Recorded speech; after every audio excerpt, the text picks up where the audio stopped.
Imagine for a moment that you are a Roman citizen in the 2nd century AD, during the height of the empire's splendor. You spent the whole morning working in the forum, out in the fields, or perhaps in your small artisan workshop. The sun is blazing, the dust of the streets clings to your skin, and the humidity of Rome, or any Mediterranean city, has become unbearable. What do? You don't go home to take a shower, because neither your domus nor your insula has a private bathroom as we understand it today. There's no such thing as a simple washroom with running water like we have now. Instead, you head toward a gigantic, imposing building full of columns, marble, mosaics, and the constant sound of running water, the public baths, the thermae. And there begins an authentic social universe where anything is possible. For us today, it may seem almost unimaginable, but for the Romans, these baths were much more than a place to get clean. They were a very hard public life, a stage for business, pleasure, political conspiracies, excess, and a kind of controlled chaos with no real equivalent in our time. If today we think of a noisy bar, a stadium packed with fans, or even a crowded nightclub, all of that pales in comparison to the atmosphere of the Roman baths. They were the meeting ground of the entire people. Senators and slaves, merchants and soldiers, wealthy landowners and children, prostitutes, philosophers, even gladiators. Everyone passed through the same place. Everyone shared the same spaces. And what happened to look more like a non-stop festival than a simple bath? To understand why Roman baths turned into an absolute free-for-all, we first have to understand the Roman mindset. For them, body and spirit were connected, and hygiene was not just a matter of cleanliness, but also of prestige, health, and social status. A respectable citizen had to care for his appearance and physique, but also show himself in public, be seen. The baths were a showcase, a social runway. Deals were struck there, friendships forged, private parties organized, even political conspiracies plotted. But beyond those serious functions, the baths carried a playful, even hedonistic side that little by little turned them into places of excess. Imagine stepping into one of the great bath complexes, like the baths of Caracalla in Rome. The first thing you'd feel is the sheer magnitude of the building. Soaring ceilings decorated with frescoes, marble columns gleaming in the light, colorful mosaics depicting mythological scenes, and crowds of people moving through the halls. The noise would be overwhelming. Conversations, arguments, laughter, children running, street vendors selling food or ointments, musicians playing the lyre or flute in a corner, masseurs trying to convince clients to try their services, slaves hauling jars of water. And in the background, the constant sound of water, boiling in the furnaces, filling pools, pouring into fountains. The air would be thick with countless smells, perfumes, aromatic oils, sweat, food, incense, smoke from torches. A mixture that today might seem suffocating, but back then represented the very vitality of the city. Romans entered the baths by paying a symbolic fee, almost negligible. It was so cheap that practically anyone could get in, from a senator to a slave with a few coins in his pocket. This created a unique social mix. Think about it. In the same space, completely naked or half-naked, men from all social classes were together. For many, this shared nudity created an atmosphere of freedom and camaraderie, but also of rivalry and ostentation. The rich displayed their bodies, sculpted by private trainers, their expensive ointments, their elaborate hairstyles, while the poor seized a chance to rub shoulders with powerful people. The bath routine wasn't just about soaking. First, you entered the apoditerium, the changing room, where you left your clothes under the watch of a slave or guard. But problems already began here. Theft were common. Pickpockets specialized in stealing tunics, sandals, or jewelry, while their owners enjoyed the baths. This sparked constant arguments and fights. After the changing room came the full experience. The frigidarium, the cold room with icy water, the tepidarium with warm water and a pleasant atmosphere, and finally, the caldarium, a kind of humid sauna with nearly boiling water. This contrast of temperatures was essential to the ritual, but it was also where the real chaos began. In the caldarium, with steam filling the room and heat soaking the walls, people sweated, chatted, shouted, and made deals. Some fainted. Others drank wine right there, and many took advantage of the fog to engage in erotic games in secret. What happened in those rooms was so intense that many Roman writers criticized it. Seneca, for example, complained about the unbearable noise and chaotic atmosphere. He said that, sitting in his house near some baths, he could hear a mix of shouting, splashing, singing, and panting that drove him crazy. And that was just from outside.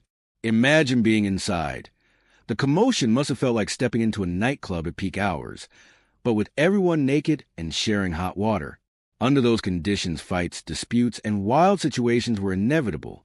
Another key element of this unruliness were the strigils, curved metal tools that Romans used to scrape sweat, oil, and dirt from their skin. The process worked like this. First, you were covered in aromatic oil. Then you exercised in palestra, a kind of open-air gym usually attached to baths. And finally, a slave scraped your skin with the strigil, dragging off all the grime. But here's the disgusting part. All that mixture of sweat, oil, and dust, known as gloios, was collected in containers, and some people actually sold it as a medicinal ointment. Yes, Romans would rub themselves with other people's filth because it was believed to have healing properties. For us, this sounds barbaric, but for them it was business. The physical layout of the baths themselves encouraged excess. In the frigidarium, the cold room, people jumped into the icy water shouting, laughing, playing, like a public swimming pool. Young men splashed, disturbed the elders, and constant arguments broke out. The tepidarium, on the other hand, offered a more relaxed environment, perfect for talking politics or business. And in the caldarium, as we said, chaos reigned. Some relaxed, others sweated to slim down, others simply fell asleep and had to be shaken awake. And that was just the beginning, because the baths were not only for bathing. They were social centers with libraries, gardens, banquet halls, even small theaters. People could spend hours there, sometimes an entire day. You could have breakfast, exercise, read a poem, chat with friends, seal a contract, gamble with dice, drink wine, have a sexual encounter, take a nap, and then bathe again, all in the same place. That concentration of activities turned the baths into spaces where order was nearly impossible to maintain. There were too many temptations, too many opportunities for excess. And the most striking part is that the Roman state itself encouraged this. Emperors built monumental bath complexes as gifts to the people, acts of propaganda.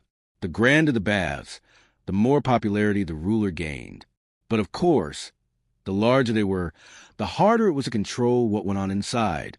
In the baths of Caracalla, for example, it is estimated that more than 1,600 people could enter at the same time. Imagine an enclosed space with such a crowd, naked, surrounded by steam, perfume, shouting, and hot water. It was the perfect recipe for chaos. When one thinks of Roman baths, it's easy to imagine a place of relaxation, almost like a modern spa, but the reality was much more turbulent. If in the first part we saw how the baths began as a space for hygiene, socializing, and even imperial pride, now we must lift the veil and take a look at the darker, more unrestrained side of these temples of water. Because although many things were acceptable in the eyes of Roman morality, the truth is that the baths eventually became true stages of excess where the line between what was allowed and what was forbidden blurred until it disappeared. Thousands of citizens crowded into these massive structures every day, and not all of them came with the intention of sweating in the caldarium or reading a papyrus scroll in the library.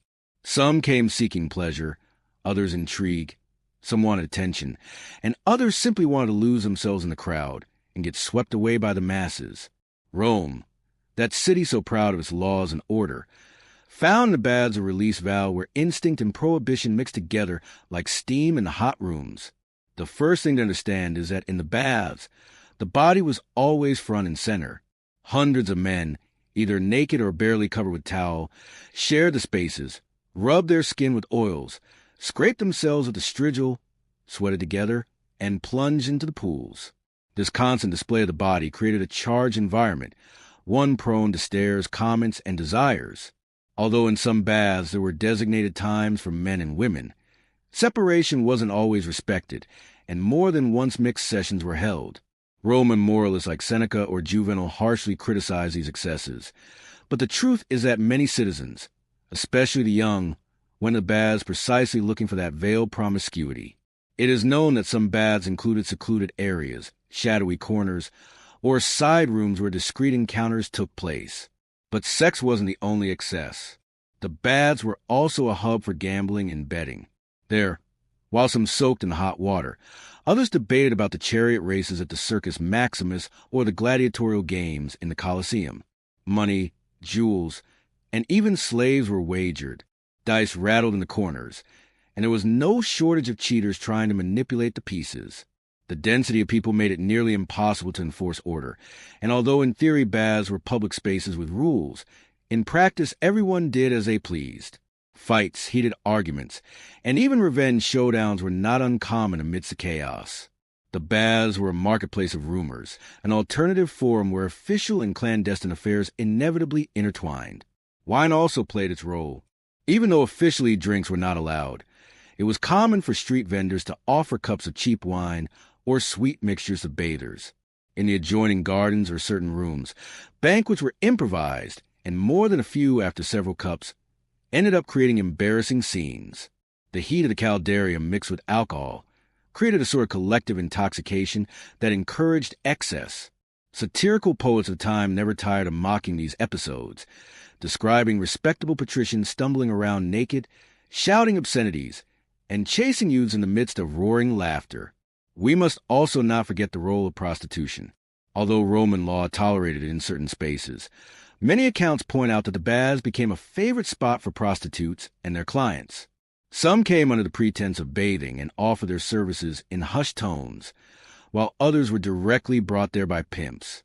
The most luxurious baths even had private rooms reserved where encounters could take place without too many prying eyes. Official morality pretended to be scandalized, but the practice was well known by everyone. In this atmosphere of sensuality, gambling, and wine, political conspiracies found fertile ground. Imagine two senators speaking in low voices in a corner of the tepidarium, surrounded by the noise, convinced that nobody could hear them. Alliances were negotiated, betrayals plotted, and rumors spread that could destroy political careers. The anonymity provided by the tumult of the baths was perfect for those who needed discretion. The emperor might have spies in the Senate, but he could hardly control every conversation in the middle of a pool full of citizens. The baths also became stages for ostentation. For some wealthy patricians, going to baths was a chance to flaunt exotic oils, expensive perfumes, or even young, muscular slaves who accompanied them. Personal luxury turned into a public spectacle, sparking envy, rivalries, and mockery. Some citizens were known to exaggerate their presence at the baths, surrounding themselves with entourages just to impress others. This desire to stand out in the crowd reflected Rome itself, a city obsessed with status and appearance. But perhaps the most disturbing aspect was the lack of sanitation. Thousands of people coming in and out of the water, sharing sweat, oils, and tools, turned the baths into breeding ground for disease. Ancient writers already warned that many baths were filthy, that the water wasn't refreshed often enough, and that in some rooms the stench was unbearable. And yet, despite Rome's mastery of aqueduct engineering and heating systems, collective hygiene wasn't always guaranteed. Still, the attraction of the baths was so strong that people kept going en masse, regardless of the risks. In this context, it's easy to understand why Roman moralists saw the baths as symbols of decadence. To them, these places reflected how Rome, once an austere republic, had transformed into an empire of excess. The contrast was striking. The same men who trained with military discipline in the morning surrendered themselves to unrestrained pleasure by the afternoon, surrounded by steam. Stoic philosophers like Seneca warned that virtue was lost within those marble walls, and that true strength should be measured in sobriety, not in luxury. But few paid attention to those voices. The reality was that the baths were far too alluring to resist. Picture the scene. A Roman sunset, marble columns glow with the last rays of the sun, the noise spilling out of the bathhouse doors, fruit and bread sellers waiting for hungry bathers, street musicians playing the flute. Inside, the steam covers everything. Conversations overlap. Some laugh loudly while others argue heatedly. In one corner, a group of young men play dice. In another, a patrician proudly shows off his new Arabian oil. And in the dark corridors, discreetly, things happen that no one speaks of openly, but everyone knows are there. That mixture of the public and the secret, of the permitted and the forbidden, is what made the baths an absolute frenzy. To understand the extent to which Roman baths could turn into a scene of excess, we must pause to examine what happened in the least documented, yet most rumored part of their life: forbidden relationships, playful erotic encounters, and secret affairs. The Romans were very different from us in terms of sexual morality. Nudity did not carry the same weight as it did in later Christian tradition, and the fact that everyone shared steam rooms, pools, and dressing areas without clothing opened the door to behaviors that many moralist writers of the time considered scandalous. We know from various sources that covert prostitution existed in the baths. Women, who at first were not allowed to enter at the same times as men, gradually gained more access. In the end, in many cities, mixed attendance was tolerated, and that is where temptation arose. Many clients took advantage of the relaxed and sweaty environment to hire slaves, prostitutes, or even young people of both sexes. The satirical poet Juvenal himself writes about how wealthy women visited the baths to meet their lovers, disguised under the excuse of bathing. In fact, inscriptions and graffiti found on the walls of provincial baths allude to these practices, with witty phrases, obscene drawings, and even price lists for sexual services. The scandal was so notorious that some emperors tried to impose stricter rules, separating hours for men and women. But it was too late. The habit was too deeply rooted, and the thrill of clandestine encounters was part of the allure of visiting the baths. We should not imagine this as something marginal, but rather as an integral part of their social attraction. Going to the baths was not just about sweating and cleaning the body, but also about stepping into a space of freedom where ordinary rules were broken. That is why, for moralists like Seneca or Tacitus, the baths symbolized decadence. They saw this mix of sensual pleasures, food, alcohol, and conversation as poison for the traditional Roman discipline, the same one that had once defined the proud farmers of Latium. Besides the sexual encounters, there was also an entire component of gambling and games that amplified the chaos. In the annex spaces of the baths, people played dice, organized improvised athletic competitions in the palestra, and tricksters and cheaters were never absent. The bustle was constant. Disputes over bets, accusations of cheating, physical challenges that often ended in fights. Imagine a group of retired soldiers, overheated from wine in the caldarium, betting coins in a game of knucklebones. While just a few meters away, a senator debates politics, a slave gives massages, and a group of youths plunge into the cold pool with loud shouts, all at the same time. The result, a chaos that would be uncontrollable today. And the curious part is that, in a way, it was allowed. The state preferred people to release their energies there in a public space, rather than out in the streets causing riots. In this atmosphere of mixture and disorder, the role of the masseurs and oil applicators, the unctors, was crucial. They were nearly omnipresent, offering aromatic oils of all kinds, from the cheapest rancid fat to most expensive blends with essences of roses, cinnamon, or myrrh. Massage was, in theory, a healthy practice, but in reality, it often turned into a spectacle. Imagine lying on a stone table while a slave rubbed your body with slippery oils, all while others around you watched, commented, laughed, or even criticized your physique. Massage was both intimate and public, and this ambiguity fueled rumors and scandals. Some used as contact for purposes that went far beyond therapeutic, adding yet another layer of libertinism. Noise, once again, was ever present. Seneca describes it with resignation. The shouts of weightlifters in the palestra, the splashes of those diving into cold water, the panting of bathers sweating in the caldarium, vendors selling hot sausages, barbers sharpening their blades, beggars asking for alms, young people playing flutes. All at once. For a Roman accustomed to the countryside, this must have been unbearable. But for most, it was part of the fun. Going to the baths meant immersing yourself in this sensory chaos. We also cannot forget the role of food and drink inside the baths. There were taverns and street vendors offering everything from cheap wine to delicacies, such as oysters, honey sweets, or roasted sausages. Eating amid steam and noise was another form of excess. Some spent hours drinking, which inevitably led to drunkenness and altercations. There are testimonies of monumental fights between groups of friends who, after drinking too much, ended up in heated political or personal arguments. Wine flowed as much as hot water, and that combination turned the baths into a place both dangerous and enticing. Thefts were another constant. As mentioned earlier, clothes and sandals often went missing in the dressing rooms. But that wasn't all. Pickpockets slipped into the most crowded areas to steal rings, necklaces, or coins. Martial, the famous poet, even wrote mocking epigrams about bathhouse thieves. This forced Romans to always stay cautious. On one hand, they wanted to relax. On the other, they had to watch over their belongings. This tension added a touch of danger that made the experience even more intense. The political aspect should not be overlooked either. The baths were places where alliances were forged, promises made, and conspiracies plotted. Senators and influential men knew that the relaxed and heated atmosphere favored private conversations. Among the steam and the general murmur, it was easy to speak without being overheard by strangers. Many political agreements, which later changed the fate of the empire, were forged in those steaming pools.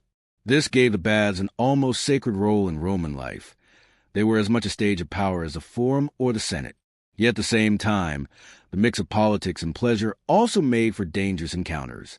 Spies, informers, traitors were always present, and at times political disputes even escalated into physical confrontations inside the baths themselves.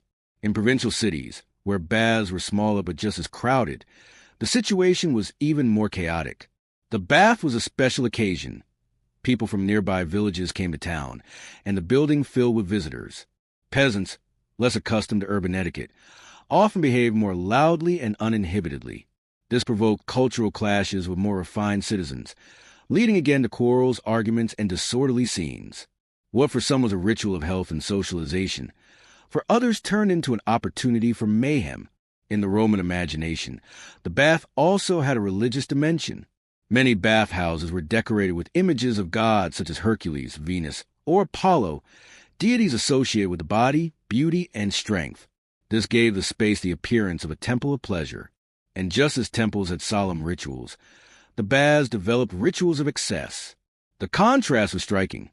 Under the gaze of the gods, citizens indulged in noise, sweat, wine, and flesh. What is most striking is that Romans did not see all this as a serious problem, except for a few moralists. For the majority, it was simply part of life. The bath was necessary, but it was also entertaining. The line between hygiene and festivity blurred until it disappeared completely. In a way, the baths were a microcosm of the empire itself. Diversity, wealth, luxury, excess, and also inequality, violence, chaos. At this point, we can say that the disorder in Roman baths was not an accident, but the natural result of their very conception. They were spaces designed to gather thousands of people, offering them comfort, pleasures, and opportunities, all in the same place. With such a mixture, it was impossible for extreme situations not to arise. From thefts to drunkenness, from erotic games to political conspiracies, from gambling to brawls, everything was part of the daily landscape. And that is why, although the baths were a symbol of civilization and power, they were also symbols of excess and abandon. If so far we have seen the bustle, the social mixture, the eroticism, the gambling, and the politics that boil within the Roman baths, there is still one more aspect we must explore to fully understand why those bathhouses were scenes of complete disorder: their relationship with religion, health, and morality. For although the Romans viewed the baths as a symbol of civilization and collective pride, there was also a shadow behind all that splendor: disease, fierce criticism from philosophers, and a gradual erosion of traditional discipline that, in time, turned the baths into a mirror of the empire's decadence. The first thing to keep in mind is that the baths were not simply an urban luxury. For the Romans, they carried an almost sacred dimension. Water, in the ancient world, symbolized purification and contact with the divine.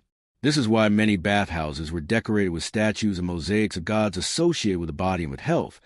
Apollo, protector of medicine; Aesculapius, patron of physicians; Venus, symbol of pleasure and beauty; and Hercules, embodiment of strength and endurance. Imagine walking naked among marble columns, surrounded by imposing statues representing perfect, muscular, immortal bodies. For an ordinary citizen, it must have felt like a near-religious experience. You entered sweaty, tired, covered in dust, and after passing through the ritual of bathing, you came out perfumed, refreshed, and with a sense of having been reborn. This sensation of rebirth fueled the idea that bathing was more than a habit. It was a daily rite of passage, a communion with the divine. Yet, not everyone shared this idyllic vision. Stoic philosophers like Seneca or moralists like Tacitus saw the baths as a sign of corruption. To them, Rome's true greatness had lain in the austerity of the farmers of Latium, in the discipline of the soldiers who built the empire. The baths, on the other hand, were a reminder of how society had surrendered to pleasure, luxury, and idleness. Seneca complained of the unbearable noise of the bathhouses, but behind his complaints was a deeper concern, that Roman citizens had traded the sword for the strigil, hard work for perfumed sauna, virtue for vice. Juvenal, with his cruel irony, wrote that Roman matrons left the baths dirtier than when they entered, because they did not purify themselves but wallowed in pleasures. The idea that the baths were a nest of immorality was repeated again and again, and there were practical reasons behind these criticisms. For although the Romans were engineering experts and their baths boasted running water, drains, and impressive heating systems, the reality is that sharing pools with hundreds of others was far from hygienic. Think of the caldarium, a closed room full of steam with hot water into which dozens of sweaty bodies plunged. The water was renewed, yes, but not as frequently nor with the methods we would consider acceptable today. This favored the spread of skin diseases, infections, and parasites. In fact, archaeological studies have found remains of lice and intestinal worm eggs in bathhouse drains. In other words, what the Romans considered an act of hygiene often turned out to be a breeding ground for contagion. To this, we must add the shared use of instruments such as the strigils. Remember that these metal blades scraped off sweat, dust, and grease, which was sometimes collected and sold as ointment. That practice was not only repulsive by our standards, but also multiplied the risk of skin infections. Imagine hundreds of men and women using the same tools, passed from hand to hand or from slave to slave. The result must have been the perfect environment for disease to spread. But what is most striking is that the Romans did not seem to care much. On the contrary, they kept filling the bathhouses day after day, because the social and recreational appeal was stronger than any fear of illness.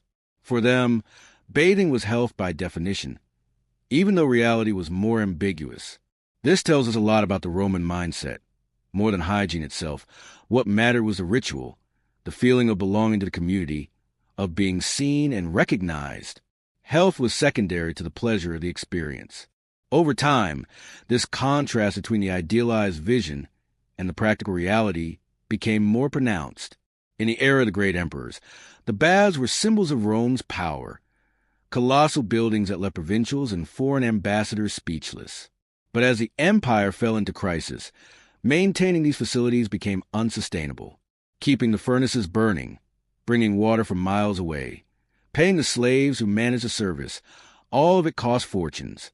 In times of prosperity, emperors paid for it as propaganda, but when the economy began to falter, the baths became a luxury that was difficult to sustain. And here lies the curious part. In many cases, even when the empire was tottering, resources were still poured into the baths. Some emperors cut back on the army or infrastructure, but not on bathhouses, because they knew they were a tool of mass propaganda. Giving the people bread in circuses also included hot water and steam. The Roman populace could endure shortages of bread, but not the loss of their baths. This reveals a level of dependence that had developed. The baths were not merely a pastime, but almost a psychological necessity. Christian criticism, which began to grow louder from the 3rd and 4th centuries onward, added a new ingredient. For Christians, the baths were places of sin, collective nudity, sexual encounters, the mingling of men and women, erotic games, and ostentatious luxury were incompatible with the new morality. Church fathers such as Tertullian and Jerome openly condemned these spaces, and as Christianity gained influence, the baths lost prestige. They went from being symbols of civilization to being seen as dens of immorality. This cultural shift was so profound that, centuries later, when Germanic kingdoms occupied Roman lands, many baths were abandoned or repurposed because they no longer fit with the new religious mentality. Nevertheless, while they lasted, the baths were the clearest reflection of Roman contradiction, a disciplined and warlike people who, at the same time, surrendered themselves to pleasure and excess. They were temples of water and steam, but also of noise, disease, sex, politics, and drunkenness. A place where greatness and decadence embraced daily, in a ritual that for centuries defined the life of the empire. Roman baths were not just places for hygiene or simple urban luxuries. Throughout this journey, we have seen how they were true temples of daily life, spaces where commoners and elites shared much more than hot water. They shared information, rumors, pleasures, and excesses. And yet, to conclude this story, it is worth reflecting on what the baths really meant at the heart of the empire. Because beyond the marble, the pools, and steam, the baths were a mirror of Roman society, with all its virtues and all its vices. Perhaps that is why, when we look at their decline, we also find a metaphor for the fall of the empire itself. Let us imagine an ordinary Roman citizen in the 2nd century A.D. He rises in the morning, attends to his basic duties, perhaps at the forum, perhaps at the market, and around midday, when the heat grows, he heads to the baths. There he pays a small fee, or, if the day is sponsored by some generous politician, he enters for free. From that moment, he immerses himself in a universe where time dissolves. He talks with friends, listens to poetic recitations, hears the latest palace gossip, plays dice, eats and drinks without limit, receives a massage with aromatic oils, and finally plunges into hot waters that relax his body. Who would not want such a life? But behind that apparent perfection lay something darker, a system that encouraged escapism, waste, indulgence, and, at times, moral decline. The baths were, in some way, a mechanism of social control, bred in circuses, but in liquid form. The emperor could ensure that the people remained satisfied, relaxed, and entertained if they had access to these colossal complexes. It is no coincidence that figures like Trajan, Hadrian, or Caracalla promoted gigantic constructions. They were not merely buildings. They were political statements, a way to display power, wealth, and generosity, but also a way to keep the people occupied. The citizen who spent hours in the baths, surrounded by luxuries and small pleasures, thought less about rebellion, about questioning authority, or about social inequality. And this function of tension relief turned the baths into a subtle yet effective weapon of imperial stability. However, every excess comes at a cost. The baths require colossal expenses: aqueducts, firewood to heat the water, maintenance of mosaics, statues, and staff. Millions upon millions of sesterces came out of the state coffers or the pockets of patrons seeking fame. And when the empire began to falter, those structures ceased to be sustainable. The barbarian peoples watching from the frontier saw in those luxuries a symbol of weakness, a civilization so concerned with comfort that it seemed to have forgotten military effort and the rigor of republican times. The baths, once a source of pride, became a symbol of decadence. But there is something deeper. The Roman bath was not only hot water and steam, but also a place where boundaries blurred. Boundaries between social classes, because their slave could bathe in the same hall as a senator. Boundaries between public and private, because in those open spaces everyone displayed themselves. Boundaries between virtue and excess, because what began as a space for hygiene sometimes ended in banquets, orgiastic gatherings, and uncontrolled gambling. Ultimately, the baths embodied Rome's ambition to embrace everything, to mix everything, to carry every idea to its furthest extreme, and that, in part, explains both their greatness and their ruin. Today, when we visit the ruins of Caracalla's baths in Rome, or those of Diocletian, we can feel the echo of that magnificence. Ruined columns, mosaics that still glisten in the sunlight, remains of passageways where hot water once circulated. All of it speaks of a people who sought to touch eternity through stone and marble. But we also sense the fragility. Everything collapsed not because the engineering was weak, but because a society that sustained it lost its balance. The baths are a petrified lesson in history. When comfort becomes an obsession, strength weakens. It would be unfair to end only with criticism. Roman baths were also a symbol of civilization. They practiced hygiene at a time when other cultures neglected it. They spread culture, as many complexes included libraries, reading rooms, and philosophical gardens.